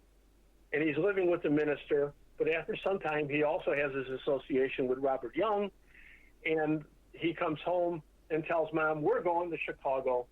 Me and Robert Young, we're going to Chicago. I'm interested in looking at the architecture, and we're going to have a good time. And he comes down to Chicago with Robert Young, and we know for a fact that he got here because Robert Young was familiar with people in Chicago who were in the gay community, and they remember Robert Young coming with Russell Nelson to their house and knew that they were going out to the gay bars in the community. And Russell Nelson came back to them one night and said he was worried because he had gone to a bar on Clark Street in Diversey with Russell Nelson, and he had now disappeared. Okay. Well, Russell Nelson turns up later to be the victim of John Gacey. His body is found under the house. All right. Robert Young is now deceased. He was never contacted by the police to follow up on the missing at all. So, and the only way all this can be going on is because these people are so rich and powerful, and they're all in on it. Yes, Well, you mentioned earlier there was a list you said of 4,000 people whose names were on it. Yeah, right. And it disappeared. The proper number was about 50,000 names associated to that list. That list became known by the police. I guess it was during the Texas incident, where they found all these people who were going through the magazines who were interested in meeting young boys and putting ads in there for meeting young boys. And that list was sent to the FBI, all right, and they threw the list away. Describe. They didn't see a need to follow up on it. Describe that whole situation. There was a pedophile who was. What was his name? The person in charge of that crime there. On that one, I think it was John David Norman. John David Norman. Yeah, right. He was arrested in Dallas. They found this list. He was arrested there for sexual acts with young boys. I believe he did some time in jail there. Then he came to Homewood, Illinois, and in the brief time that he was there, he engaged several young men in sexual activities here and was arrested. He was using that Philip Paskey, the young man that I said had the prior murder conviction. Yeah. He hooked up with John Norman and was helping John Norman produce the newsletter that was sent out to the gay communities. All right? And it was through that newsletter and other gay publications that this list was acquired. All right? And this list was turned over to the federal government by the police out there in Dallas. Not Houston, it was in Dallas. And that list disappeared. They didn't see any reason to follow up on any of the names attached to the list. And the connection to Gacey is through Philip Paskey, who worked for Gacey. Yes. We know that for sure. Okay? And there's another guy, let's see, going back, Harold Wayne Lovell. It was an interesting story. A man of the area who disappeared from his family and wound up being arrested. Oh, God, where was he arrested? I think in Aurora for passing bad checks. But he said he had gone up there to work as a carpenter in pharmacies when John Gacey was up there working in pharmacies. Okay. And then Harold Wayne Lovell disappeared, and many years later, during my investigation in the 2000 years, suddenly reappears. His family found him alive. They thought he was a victim of Gacey, but not identified. And he suddenly appeared in some news article, and the family connected with him, and he admitted that he had worked for Gacey and did things for Gacey, that he dug trenches for Gacey, but he never went in the house. Well, you can't get into the trenches and dig the trenches without getting into the house, because you had to enter it through a crawl space, through a trap door. Okay? So he was hiding in plain sight. But this guy, when you get... I looked into his history. When he left within days of Gacey being arrested. Went immediately to Florida, got arrested down there. Okay? And then wound up meeting a girl who was from Wisconsin, went with her back to Wisconsin to a town south of Milwaukee where they were living in a trailer park, and he got arrested for raping a woman at the trailer park. He did his time in jail there, and he went back to, I think he went to Texas first, and he had 2 arrests for home invasion while armed. Very violent criminal. Yeah. All right? And now he's back in Florida, and he's got he must have 70 arrests. Okay? But nobody follows up on this guy. That's fascinating, because you see this every now and then. A guy with 70 arrests. And what do you think? He's an informant, and that's why he's dancing between these raindrops all the time? No, not at all. Okay. Not at all. Oh, but, it's a matter of, well, first off, you got to understand, Chicago's not following up on anything. Right. They don't want it. Yeah. The Des Plaines Police Department did the only credible job. But even Joe Kozensack, the lieutenant, said as soon as the first body was found under Gacey's house, he knew right away that the Des Plaines Police Department was going to be pushed aside and the Sheriff's Department was going to take it over. And that's what happened. The Sheriff's Department came in, and the Sheriff's Department still has a reputation of being the most criminal. It's a criminal organization for its entire lifespan, okay? The sheriffs are always been mob connected. I can't say that about Dart, but he's a puppet.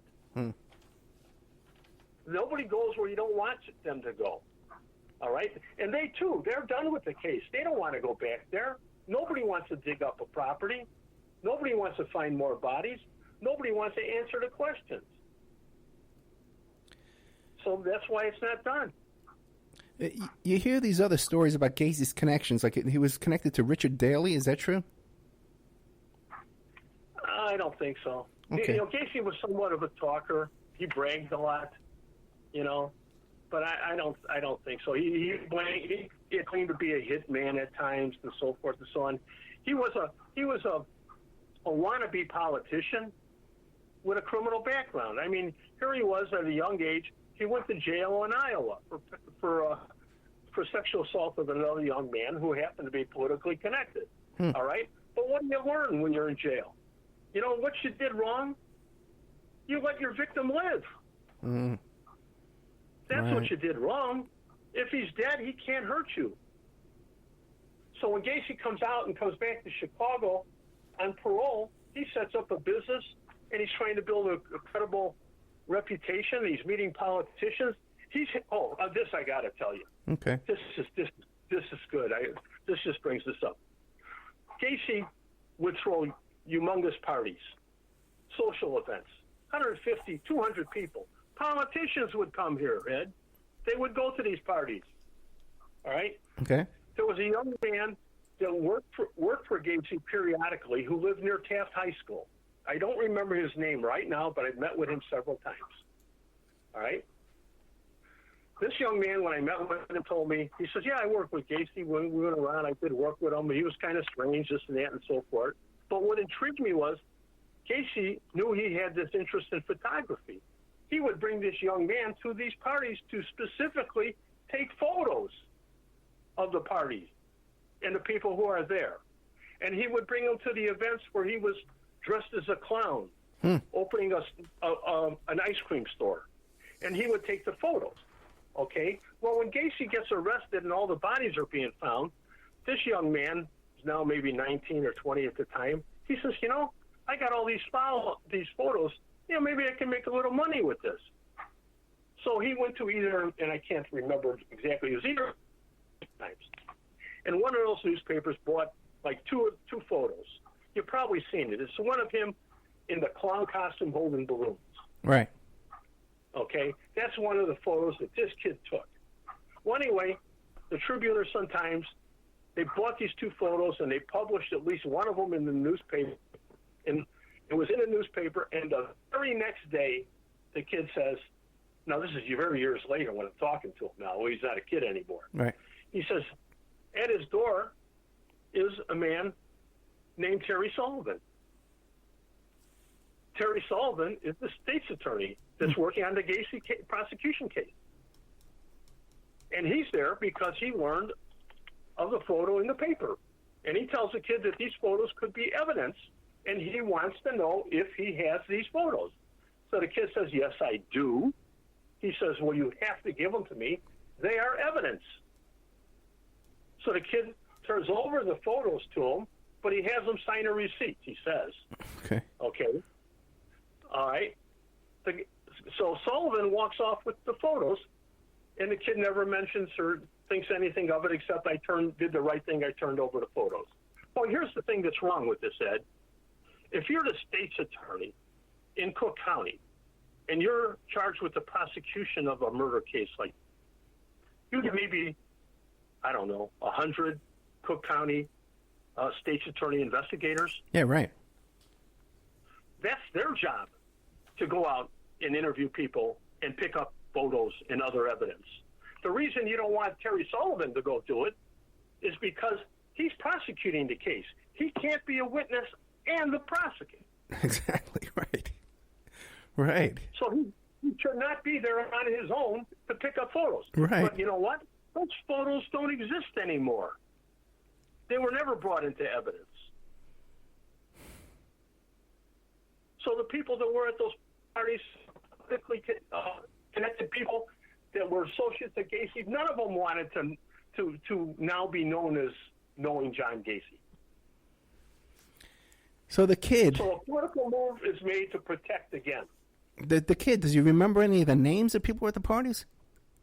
No, to him it wasn't anything. He Gotcha. just knew that Gacey said that this guy is an alderman, this guy's this, and this guy's that, you know.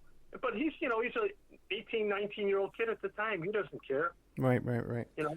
What about the picture with Rosalind Carter? What do you make of that? Well, again, that's Gacey, politically active.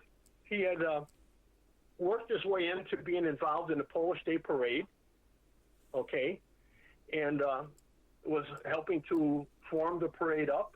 And I guess Rosalind Carter was there that day, and he was able to schmooze his way in, where he was able to get his picture taken standing next to her. Now, some people, I don't think it's nothing more than that. Well, people. When I was in Gacey's house, I don't recall seeing any photos of him as a clown. I don't remember seeing any photos of politicians. But he did tell me in '74 that he was working with politicians in the Democratic Party. But now the picture with him and Rosalind Carter, some people say that the pin he's wearing is a Secret Service pin. Yeah, I've heard that too, but I doubt that. Okay, you doubt it. Okay. I doubt it. Yeah, I don't see it. I mean, this is nobody. But obviously, they didn't know he had this prior incarceration for attacking young men. Yeah, that's true. And even in those days, they would check you out. They would get your date of birth before you would meet with the president or the president's wife. They would check you out. Well, but look at the circumstances here, Ed. This is kind of like an impromptu Yeah. encounter. The parade is being formed, is pulling off and going along. Rosalind Carter's here, and John Gacey's involved with the guys who are setting up the parade, and they have authority, and he gets his picture taken. I don't think it's anything more than that. Okay. Well, was he a Freemason? I believe he was. Okay. I know of a Freemason who believes he stole his Freemason ring at another job site. Oh, really? Gacey stole someone else's ring? Yeah, that's what he said. He says, I know he took it. Okay. Hey, that reminds me, too. Like, it just sounds like he's so damn busy all the time. You know what I mean? Like, He was a workaholic. Yeah. See, this is another thing. There's two phases to John Gacey, all right? When he was doing the house, when the bodies, in the encounter that I had with him in the early 70s, he needed a place like the place on Miami. He needed it because he was living at home, you know, with his wife Right. and the kids, and even her mother there. He couldn't bring the victims into that house, although the wife said that he would at times come home and go into the shed or garage in the back of the property in the early hours with the young boy and then come later. Oh, really? She didn't know what was going on, but she found in the shed mattresses, mirrors, you know, women's garments, things like that. Really? Okay. So, I mean, the whole night, he needed the place on Miami Avenue because he couldn't take the victims home during those years. He married Carol, and they were only together for like 4 years, and off and on, he would get her out of the house. He would send her to Arkansas to meet with his mother and things like that. All right, that's another thing. After I'll get into that after this.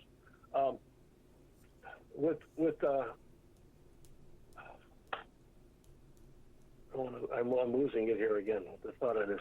I didn't have any notes to this. Well, the mother.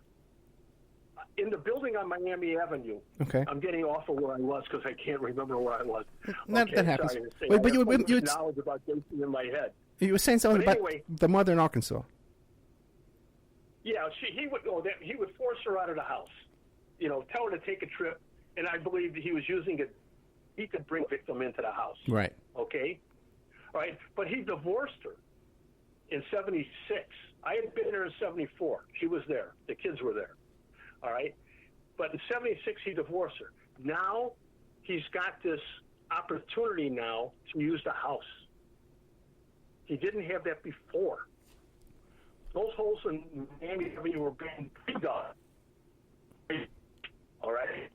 Remained unfilled for days, sometimes weeks, the residents. And then we believe bodies were buried. Oh, your audio is breaking up pretty bad. Are you moving around or something? I moved the pad on my desk. Maybe that's it. Okay. Okay, I'll stop that. So he was moving these people to Miami Avenue, probably from assaults at his own house. There was a family living in the basement of the house in Miami, who I knew. I knew them because I grew up with the wife and the husband. I knew them both. The husband was a Chicago police officer. They lived in the basement apartment of videotaped interviews. They talk about knowing Gacey. They talk about the weirdness of the man. They talk about him coming into the building at odd hours. They even recall several times their bedroom, one wall was on the entrance common area of the building where people had lockers and laundry facility. And I remember being awakened several times by the door hitting up against the wall and waking them up. And they would get up and the husband Bruno Musinski would go to the window and he would look out and he would come back and he'd see John Gacey's car out there and he'd say, oh, it's just John. I don't know why he's here, but he's here. Right. Well, Gacey had a storage locker also in that room. And not a storage locker. It's like a bin, like a maybe floor to ceiling and maybe 6 feet deep by 6 feet wide. Okay. But you couldn't see into it. And so he had access to that. But think about it. If you're there at 2, 3 o'clock in the morning and the door is banging up against the wall, wouldn't you want to be quiet? But maybe if you're carrying something heavy, you really don't have access to grab and control of that door. Right. All right? But now the bodies are being found later. But here's the thing.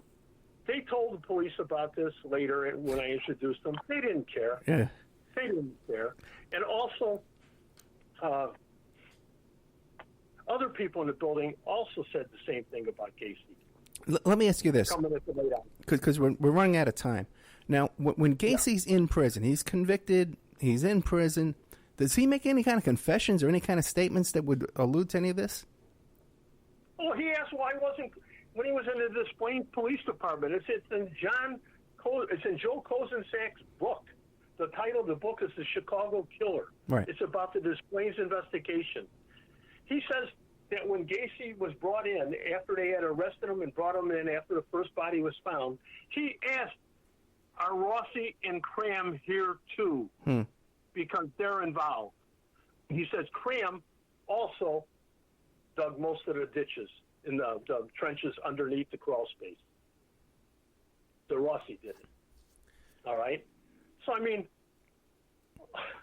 there's so much that didn't go on that should have gone on. Yeah. There's so much covered up to this day. But the thing is, but in prison, did he ever keep making those kind of statements saying, hey, it wasn't me alone. Hey, look at this guy. Because he was selling his art. He had contact with people in the public.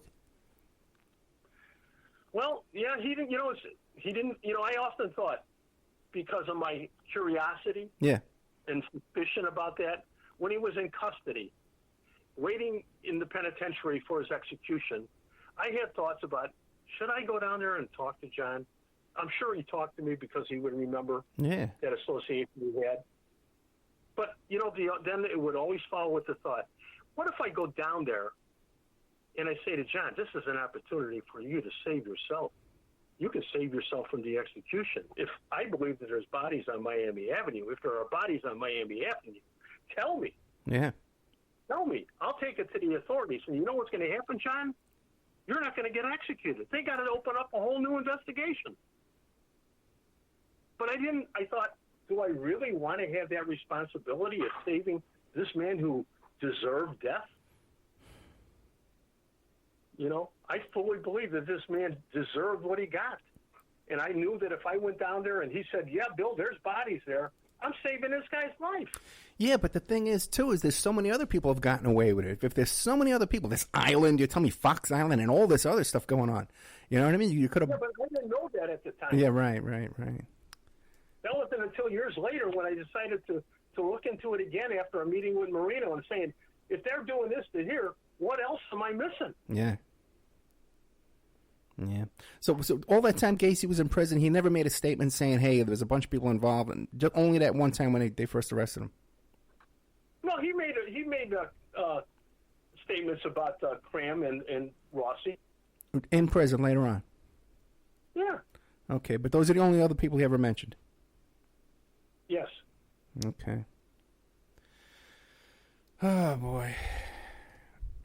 But tragically now, a lot of these people are passing on. They're dead now. Right. A lot of people. Right. You know, even my witnesses. I'm lucky I have my witnesses on tape. You know? Right. But, I mean, I've done what I've done, and as soon as I free up from what I'm doing, I'm gonna be into this 100%.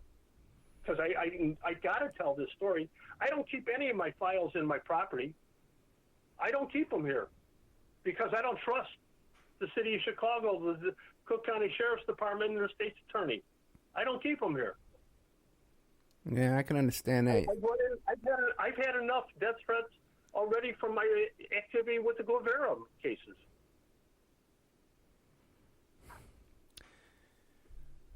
William, what do you want to leave us with on this Gacey case?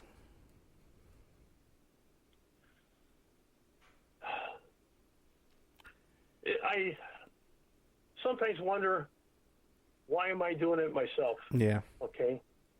I wonder sometimes if I had accepted John Gacey's invitation to return and visit with him at his house in Somerdale, would I have walked out of there alive? Okay? But it's just my nature. It's about what I've done all my life. It's about trying to find the truth, Ed. That's why I continue to do it. And I believe these families need to know. Unfortunately, a lot of families didn't know their kids were gay, but that's the other thing. Most of Gacey's victims weren't gay. They were just young men picked up and offered a ride or offered a marijuana cigarette that wound up getting killed, sexually assaulted, brutalized, and killed and buried. You know, I do it for them, you know, and hopefully we'll get the answers to these things. And that's why, you know, people like Steve Becker were of help in finding Mrs. Marino's answer. But she's only got the answer. I truly believe that Gacey killed her son in Kenneth Parker. I believe that because everything fits. But her son's body is not there. So where is he? Could he be on Miami? Yeah, he could be. Let me ask you a question, because whenever I try and interview Steve Becker, he always says, well, we're negotiating this, we're working. What else is pending? What else is going on? Nothing. Okay. He's an attorney. He just doesn't want to talk to me. Okay.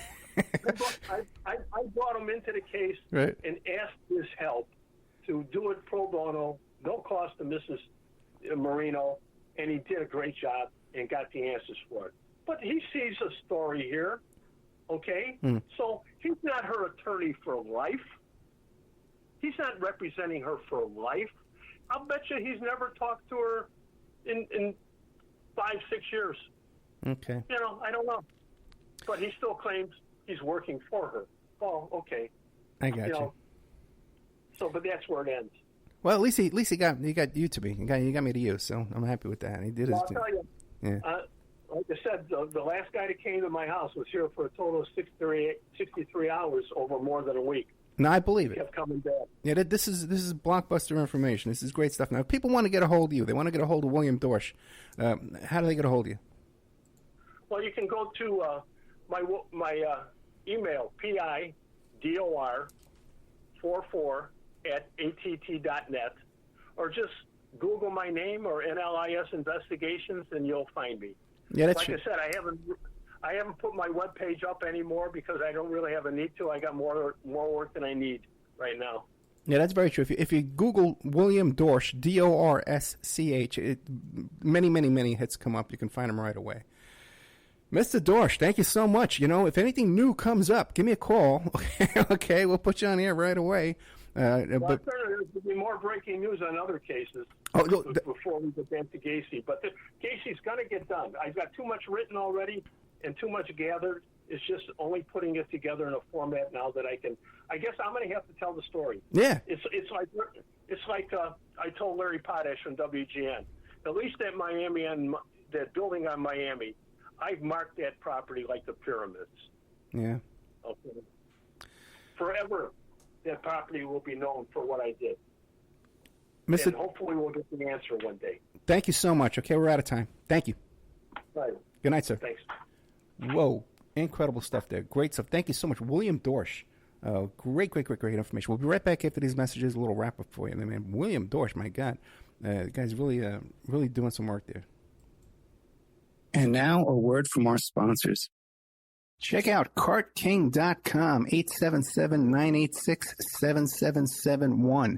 Have you ever thought about opening your own mobile cart or kiosk business? Perhaps your current business wants to add multiple point-of-sale locations across the country quickly. Maybe the facility you manage could kickstart revenue by adding coffee, food, or retail services, like let's say you own an office building or a warehouse. Put one of these carts there in the lobby. Well, CartKing.com can be the answer to your needs. CartKing.com is a North American designer and manufacturer of the finest mobile retail coffee and food carts and kiosks money can buy. For 20 years, CartKing.com has been working with clients and corporations across America to provide indoor and outdoor carts and kiosks for any application. From large, heated, and secure outdoor retail or food kiosks to smaller, more mobile coffee kiosks or coffee stations, coffee carts, CartKing.com designs and builds them all. Carts and kiosks are fun, and so are the dozens of designs on the website, CartKing.com. Please visit today at CartKing.com or just call them at 877-986-7771. Tell them Ed Opperman sent you and you get a good deal. Remember, all these shows on Awake are brought to you by emailrevealer.com. You can go to emailrevealer.com and get a copy of my book, How to Become a Successful Private Investigator. You also do all the kind of different services for you. Online dating service investigations called an online infidelity investigation. And that's where you give us your husband or your boyfriend, your girlfriend's email address, and we trace it back to their online dating websites, and we return a list of all the dating sites that email is registered to. We can expand on that investigation and trace it back to porn sites, escort service sites, swinger sites, gambling websites, and even prescription drug websites, and all kinds of digital forensics, computer and cell phone digital forensics, where we can recover deleted content from an email or a hard drive and produce a report for you that you can use in court. That's emailrevealer.com, or you can contact me at oppermaninvestigations@gmail.com. The Opperman Report is brought to you by SubhashTechnosis.com. Subash Technosis is a search engine optimization and website design company. They're located in India, so you know you're going to save a lot of money and get top quality service. They offer all sorts of business process outsourcing, data entry, banking BPO services, recruitment process outsourcing, software testing, offshoring, research network, customer care, press release, content writing and distribution, and much, much more. Now, you can get a hold of Subash Technosis by email at info@subashtechnosis.com. Their website is www.subashtechnosis.com, and their Skype is ANUSHASUBASH.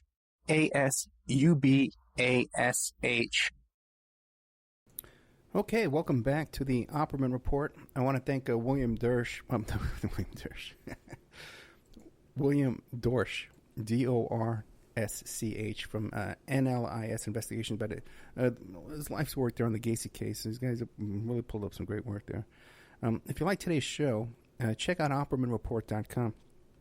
And we have special content, extra content, exclusive content in the members section. And it's by becoming a member that it funds the show, it supports the show. That's what keeps us going. Otherwise, I wouldn't be able to afford to do this. You know, today's been a long, long, long day for me, okay? I'm taping this in the afternoon, after working all day long, and then I have to do a live show tonight. So, you know, it's long hours, man. You haven't heard this guy anywhere else, you know? You guys, hook a brother up. OppermanReport.com, become a member. Even for 1 month, $6.99 for a month, you know? Just to help keep us afloat here at OppermanReport.com. If you want to advertise on our show, too, as well, we need sponsors. Get some good sponsors. We get on more stations, you know? Get your product out in front of millions of people. Thank you so much, William Dorsch. Dorsch, D-O-R-S-C-H. NLIS Investigations.com. Thank you so much.